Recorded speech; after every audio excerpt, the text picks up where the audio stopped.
With running backs coach Chris Barclay. Coach, let's talk about finally getting some contact and really getting an opportunity to see some of the guys in that backfield work. Devin Johnson going with the ones, Remy with the twos, and then kind of after that, Coach Holliday been moving guys around, Stu seeing some carries, Pittman seeing some carries. Tell me a little bit about what you've seen from these guys so far through camp, and has anybody really kind of stood out amongst the rest? I think all of them have shown up at different points. You know, they've all shown promise.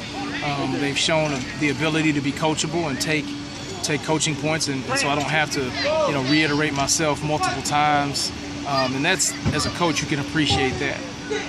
And I think that if I had to say one guy that's really shown up a lot is probably Brandon Bird. I think Brandon Bird has really shown a lot of promise. Now, he sustained an injury yesterday, but we're hoping to get him back soon. But I think in the 5 days of camp that we've had, he's shown a tremendous upside and an ability to separate himself from the pack as far as just his skill set. I mean, he's a powerful, strong, fast guy, and it's a great blend for the running back position. So Pittman started to show a little promise.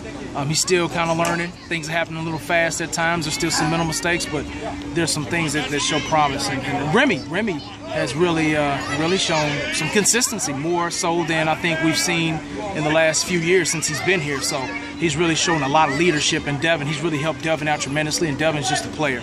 You know, he's a player, and then Stu is starting to show a little bit more consistency as well. So all of them have really done well. Well, let's talk first off about Devin. He gets moved into the backfield from the tight end position, and it was kind of how quick can he pick up on everything that he has to do. And one play today, when going live, he picks up a corner blitz from Corey Tyndall. And I know Corey Tyndall probably cringes having to look at that coming at it, but the biggest thing was that it allows Cato to go to Fronapple down on a post route for a 20-yard gain. How nice is it to see that the first week of practice of a guy trying to pick up a new position to say this is the guy we need back there to give Cato that extra time? Oh, that's very important, because when you have a guy like Cato in the backfield, he needs protection. Just like any quarterback, the more protection they have, the better decisions they have the tendency to make, and big plays tend to happen down the field. So with his size, he does a tremendous job in pass protection, closing distance to the line of scrimmage, and really shielding his body, shielding the defenders from the quarterback. And I think he's taking coaching. I mean, the thing about Devin that I really appreciate is he's the type of kid you can tell him things one time and it's done. You don't have to repeat yourself.